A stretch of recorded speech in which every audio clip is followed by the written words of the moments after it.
What's up, everyone? It is I, Brandon Aquino, and it looks really cool when I do this. But excuse me. But whatever. It's cool. This video is kind of random, not really, but I just want to say hi to all of you.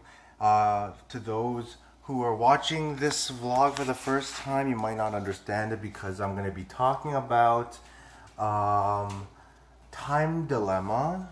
I keep forgetting the name. There's something else. Time something dilemma. But I'm going to be talking about it because I just finished it on my channel last night. I spent, oh my gosh, I spent almost 30 hours almost on this game. I clocked in at almost 30 hours, or maybe 27, something like that. But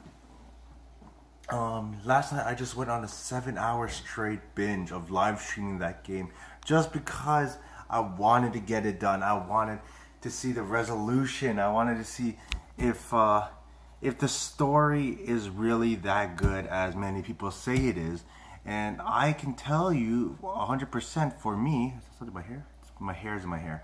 For me, I genuinely enjoyed the game. Like, I would even go as far as to say that it's one of my favorite games that I've played in 2016. And a lot of games have come out which I really enjoyed this year. But this is a game which not only brings out, not only does it have a good story, but like I got invested in the atmosphere. I got invested in the characters. I start to feel for them. I started to just better understand them. To I felt like I was with them. And actually, now that I think about it, this actually brings up to another theory I have on the game, which it might be obvious. I'll keep my glasses on. Which it might be obvious to many of you who play the game and who might be really smarter than me. But yeah, this game was actually really good. I highly recommend you to play it, especially if you have a lot of time on your hands and you don't know what to play. And because I know with so many games out right now, you're probably playing what Overwatch, No Man's Sky. I tried to play it. I can't run it on my computer. My computer is a potato. Trust me. It doesn't run. It doesn't work. For some reason, my AMD card isn't working with it. But that's another story. Um, why don't I just use a selfie stick? Oh, I don't know. Whatever. But yeah, I know many of you are playing those type of games. You might be playing League of Legends, Hearthstone, Dota, StarCraft, Grand Theft Auto. I don't know what games you guys play. I play a lot of indie games, believe it or not. Like I like my mainstream games, but I love the creative ideas which indie games can provide for people. That's why I fully support indie gaming and indie developers. But back to the point is that um, Time Dilemma, that game, it really tripped me out because to like the day after I finished it, which was today, technically. This whole morning when I woke up, I I don't know why, but I woke up. I was groggy. I was tired from last night's streaming, and in my head, I was thinking that I was still playing the game. It was really weird. Like, in my head, I was thinking like, if I wake up now, then this and this might happen. But for some reason, I was thinking that I didn't get an ending to the game, that there's something else, and that's why I decided to just stay in my bed and sleep. I don't know what I was thinking. It was weird. I guess I just couldn't believe that the game is over, that I finished it, and I'm happy that I finished it. I'm happy that there is some sort of conclusion to it. But at the same point, it's like I want more. I want to experience this game more and see what it has to offer. Like if you saw my gameplay yesterday, I was quiet for like 75% of the entire thing just cuz I was so into it, and also I was a bit tired, but I was so into it also. Um but the game really touches on a lot of moral aspects, a lot of ethical questions, a lot of philosophy, a lot of theories, especially. And theories, especially the shift theory, is one of the biggest topics which overlays the entire game. Um, it brings up a lot of questions, especially when it's. I know I'm moving the camera a lot. Especially, maybe I could just put it down. No, I look. No, whatever. No, it brings up a lot of thoughts and ideas, especially the whole. Right now, I'm just gonna talk about it. Like there's no rhyme scheme. I told you what I thought about it. I love the game, but these are just my thoughts on it after playing it. Is that like one of the things which made me kind of better understand multiverse theory is this game. When they talk about uh, Back to the Future. They don't really talk about it, but they quote the main character who they call quote unquote M, which of course is Marty McFly. Um, it's they talk about it, and they like the first idea they said is that well, you know the story. He goes back in time.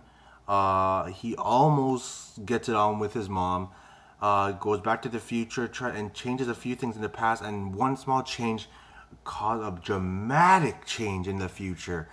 And Akane, I think it was Akane who brings it up. She, yes, it was Akane, I believe.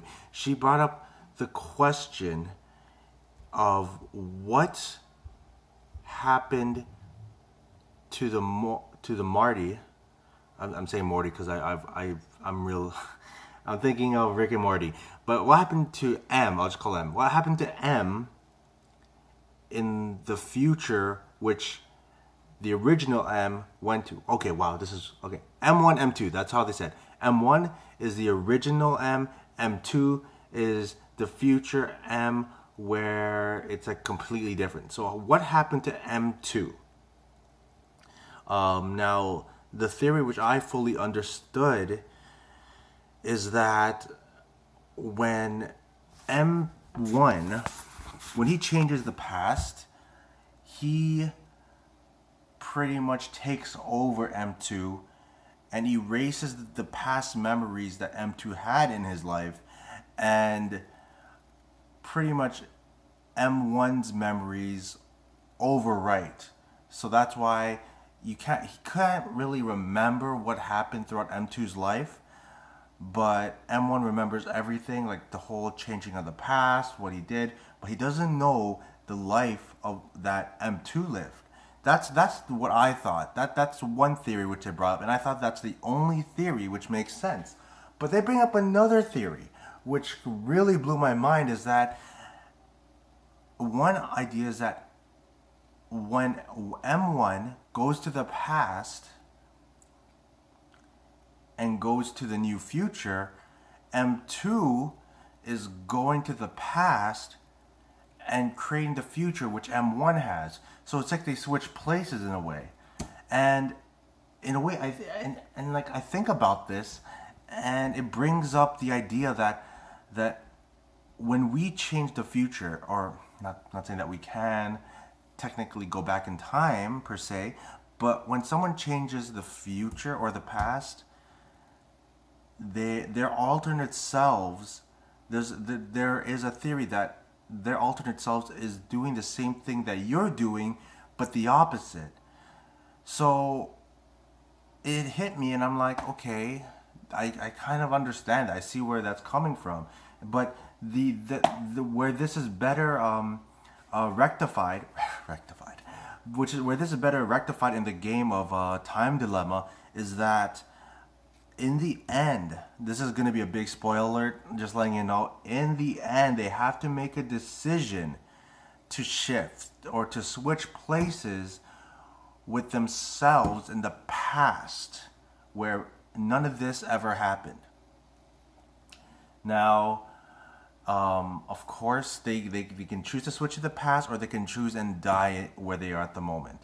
If they choose to switch, yes, they'll be saved, but if we're believing that the theory that Akane said about the whole switching places is true, then we pretty much threw our old selves or our other selves under the bus for our own life, I guess. It's weird because you're switching places with yourself, so technically you have every right to switch places.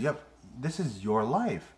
Like, it makes sense. But then at the same time, this they you're technically killing them. You're killing yourself for the sake of saving yourself.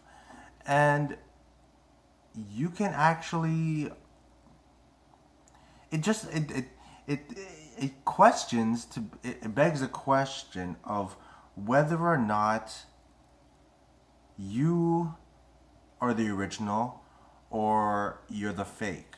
Pretty much which one, where do we draw the line to where this is real and this is not real? Like where do we draw the line to what's right and what's wrong? And I think that's the question which this game is trying to make us answer. And the answer is that there really is no right and no wrong. There's always going to be wait, there's no fully right choice. I guess that's another way. There's nothing can truly be absolutely right, because with every action you choose, whether good, there has to be an opposite reaction, which is bad. Um, well, you can say that, okay, me picking up this phone right now, it doesn't do anything bad right now, but I think most situations, especially the ones which the kids were put in the game, it there is no real happy ending where everyone, yeah, there is no happy ending. That's the thing. Like, yes, there is that one ending where, another spoiler alert, another ending where Q, the kid with the circular head, where he actually sends his mind into a virtual reality and lives out a happy life. And you can say that's a happy ending, but that brings up another question, which I will go to in a bit. But back to where it was, is that with this game, you, there is no happy ending.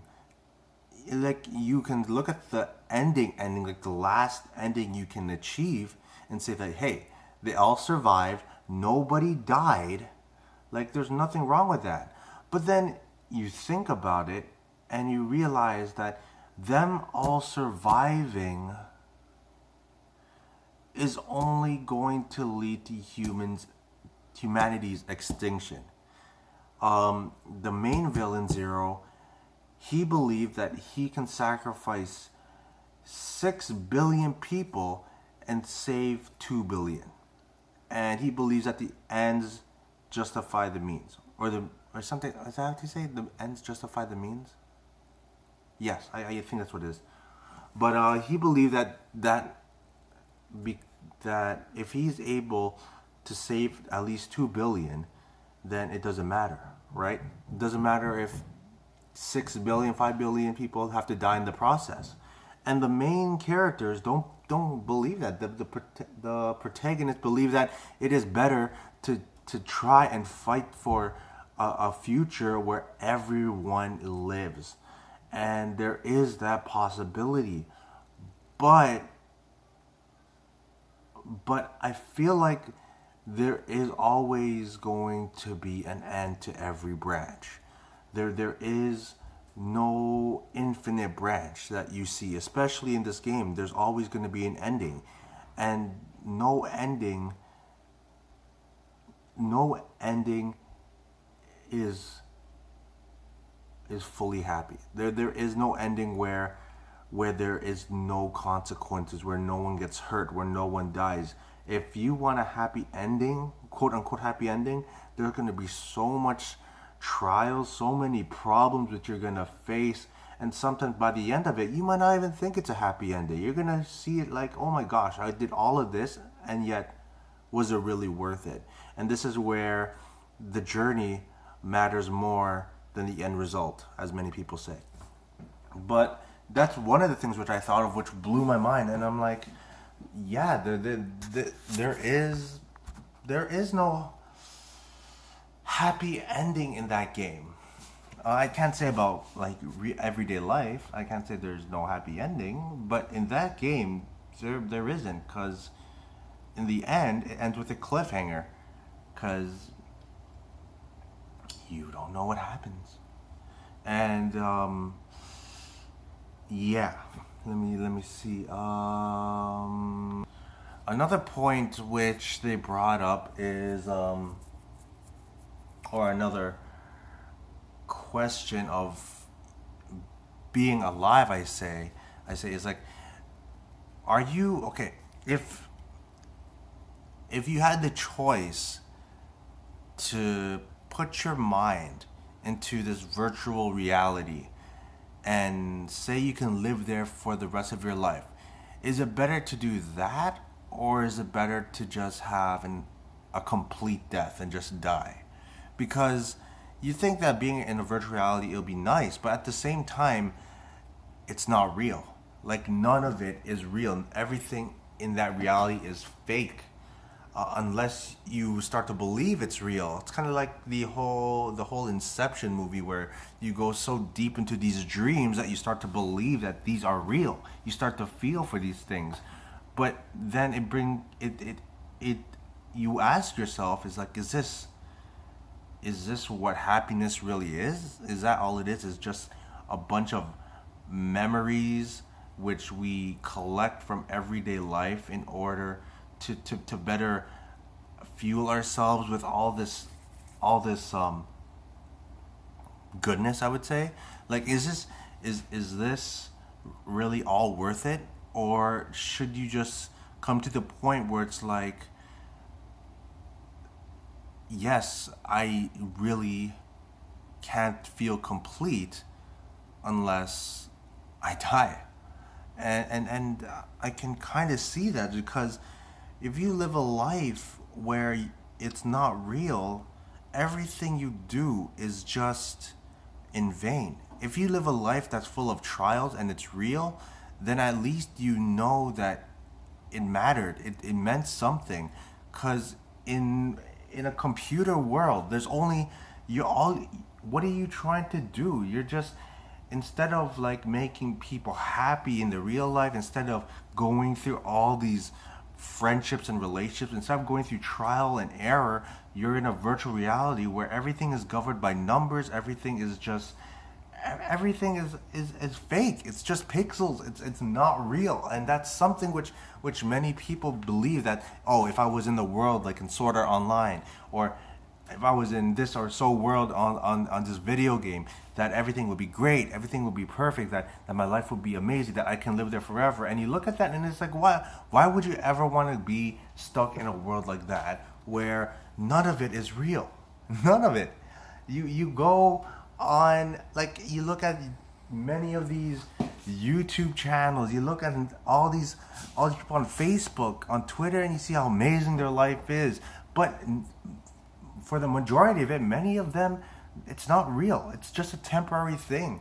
Like, they want to show this facade that life is great, when in reality you're going through so much crap, and you just, oh my gosh, I'm losing my train of thought. But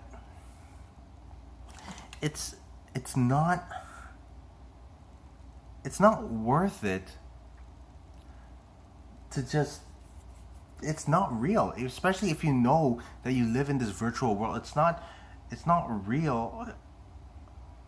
The like, I feel like if I was in a virtual world, I wouldn't care at all to what I did, to what I say, especially if I knew that it was all fake. And That's why I wouldn't care, because it doesn't matter. In the real world, where your decisions make a difference, where a one choice can determine the fate of not only your life but those around you, that's real. That there are repercussions, there are rewards, there's you gain something and lose something from that. In a virtual world, you don't lose anything. You don't, and that's what it is. It's like, do you really want to live the rest of your life in a lie, realizing that, or knowing that none of it is real, or would you just die? And sometimes, honestly, I think it'd be better to just live a normal life and die in a normal life than to just pretty much be memories. And yeah, oh man, I want to know kind of rant like that. Ugh. But no, like, this game is great. I love it so much. Um, some characters are actually pretty dumb. I'm not gonna lie. Some characters I hated so much, and it was so stupid. And I think the person I hated the most in this game, the person which aggravated me to the max, was for sure Eric. Eric is the worst kind of character in this game. Like, his whole persona, it's so dumb. He's living this life where it's like, oh, I understand the idea of forcing yourself to be happy, okay? I understand that, where you've been through so much crap, so you just put a smile on to show everyone that you're okay. I understand that. I used to be like that. I can relate to that point. But Eric is the type of person who would blame other people. He would never take full responsibility of his actions. And I hate it when he would just blame others, when he would just put his rage on Q especially, or aka Sean. And I was like, why? Like, oh my gosh, just thinking about him, it just, oh man, I don't know, Eric, man. But aside from him, all the other characters were done really well. Okay, Eric was done well, don't get me wrong, I just hated his character, but everyone was done well. Like, they all had their own type of quirk to them. All of them were different. There was no one the same. There was relationships, and that's what I liked. And it always hit you with curveballs here and there. When you think you fully understand the game, it just twists you around, and it just is like, oh, surprise, bitch. And I'm like, what happened? And and I guess that's what I love about this game, is that it's not stagnant. It's always changing. And you know what? In this game, I love so much. I'm not gonna put a number, like a rating number on this game, just because it's like, I'm really bad at critiquing and putting numbers on things, because I feel like if I say 9, they're like, oh, it must be an amazing game. If I put 6, they're like, oh, it's okay, I guess. Or if I put a 4, it's like, oh, it must be crap. But like, I love the game. That's all I'm gonna say. I love the game, and I think you should go try it out. Even though you might have seen me play it, give it a shot. Like, you need to experience it for yourselves. If you're watching this short vlog right now without seeing my gameplay, I actually ask you to actually play the game, then watch my gameplay. Or you can play the game and then watch my reaction after. But I would actually recommend that you actually play it for yourselves and enjoy it, because that's what this game is about enjoying it and seeing how you interact with people. And it helps you better understand yourself, about how your thought on morality is, on just everything. So yeah, this is getting pretty long. That's what she said. I'll catch you guys later. And like I always say, it's just an intermission. So I'll see you guys after these commercials. Peace.